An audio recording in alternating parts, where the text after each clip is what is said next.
What the fudge is going on, ladies? Welcome to your 7th Photoshop tutorial, and in this lesson I have to talk about the navigator panel, and I got to teach you guys about screen modes, and I'm going to be going over the zoom tool, whole bunch of crap that I'm going to be teaching you guys. So let's go ahead and start with the navigator panel.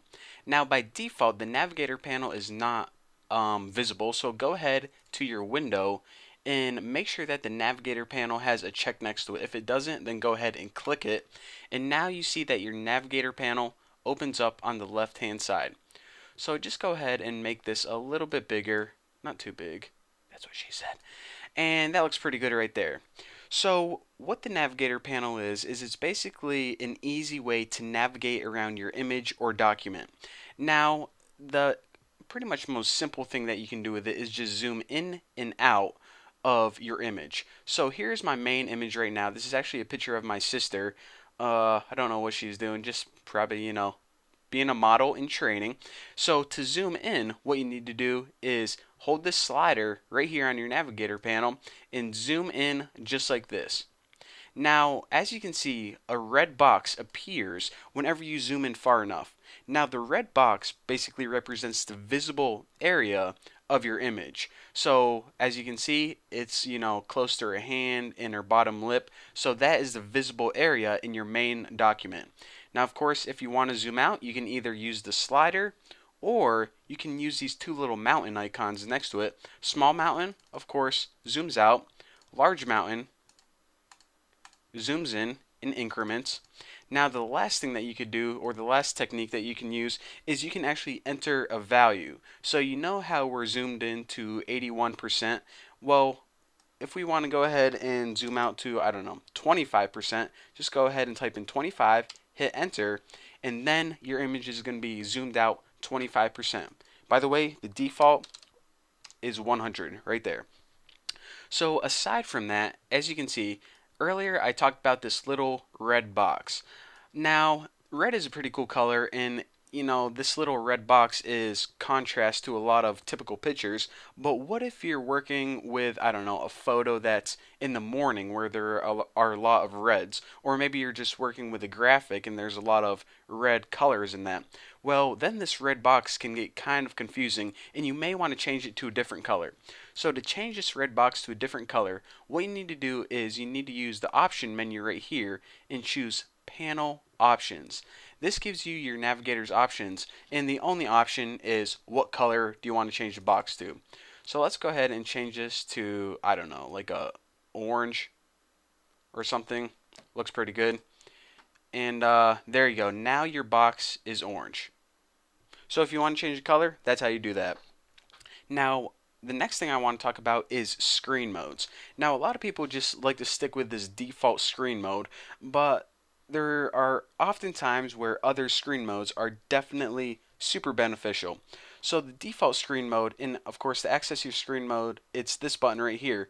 The default screen mode is standard screen mode, and that's a screen mode with all your panels, the bar at the bottom, pretty much all this gray space around it.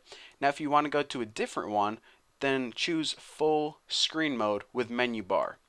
Now as you can see, whenever I did that, everything kind of changed, and the first thing you can notice is the little Windows bar that was on the bottom that had the little Windows icon and the time and the toolbar. It disappeared. Also, there are no tabs on the top giving you the name of the document. Now the last screen mode is full screen mode, and whenever you select this, it gives you a little prompt that says, okay, you're about to go into full freaking screen mode. It's kind of a big deal, and the reason that they give you this prompt is because whenever you click full screen, there are no buttons. So if you're clicking around like, how do I get out? How do I get out? You get out by pressing escape or F, and then it puts you back into standard. But those are the different screen modes, and one thing I want to point out is that, of course, in standard mode you can do things like paint the picture.